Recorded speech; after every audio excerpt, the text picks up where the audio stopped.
The way that Leibniz approached this, as I said, was first he distinguished among the three different types of evil, and then tried to posit a relationship between each one of these. That is to say, again, he still has his monadology theory, is that moral evil flows out of physical evil, and physical evil and moral evil both flow out of metaphysical evil. That is to say, they are necessary consequences of a metaphysically imperfect creation.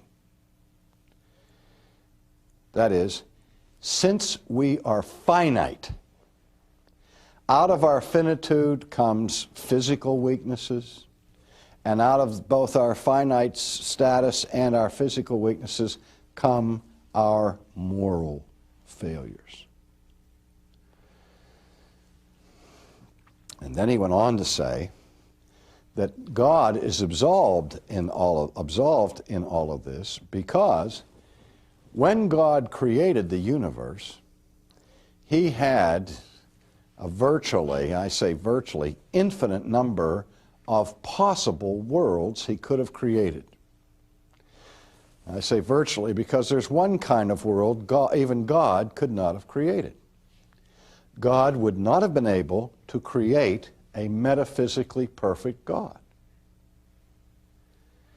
Because for God to create a metaphysically perfect God, he would have to create another God. But that even God can't create another God. Why not? Because the second God would still be a creature. The second God would be dependent on the first God for its very existence. So that you can't have God creating another God. All God can create are creatures. That's the nature of creation. So God cannot impart to his creature his own self-existent eternal being. Now, with that given, and if God is going to create, he knows at the beginning that he can't create another God, so he can create various different types of universes. And he has, again, a virtually infinite number of types of finite universes he creates. Now, God being good is naturally going to create the best model that he could possibly create. Because if he has the option of creating Model A or Model B, and Model A is more perfect than Model B, or to put it the other way, Model B is more imperfect or evil than Model A, God would not be good to choose the second model, and if he were really good, he would choose the first model.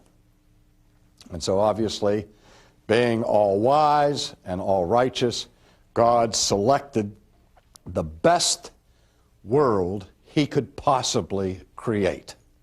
An ideal world, as it were.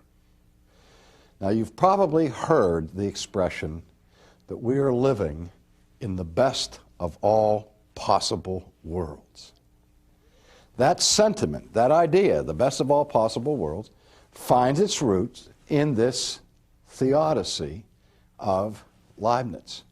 Now, you've also probably heard of Voltaire's famous little work, Candide. Many of you had to read it when you were in college, and it tells the story of this Dr. Pangloss, who seems to be a bumbling idiot because he naively assumes that he's living in a world that is the best of all possible worlds. And this was written after a major calamity beset Europe. The Lisbon earthquake of that time was more devastating, I guess, than the San Francisco earthquake in our own day.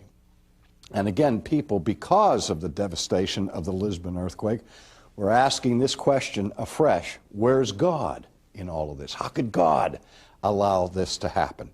And Voltaire cynically looked at the work of Leibniz and said, you know, he's just an idiot, Dr. Pangloss here, walking around with his head in the clouds thinking that this is the best of all possible worlds, and that even though we're not gods, we can conceive of a much better world than we're presently living in. And not only that, the scriptures themselves talk about a world that will be better in the renovation. See, that's the fatal problem from the Christian perspective of this theodicy, is that it's on a collision course with the biblical story of creation and of fall and of renovation.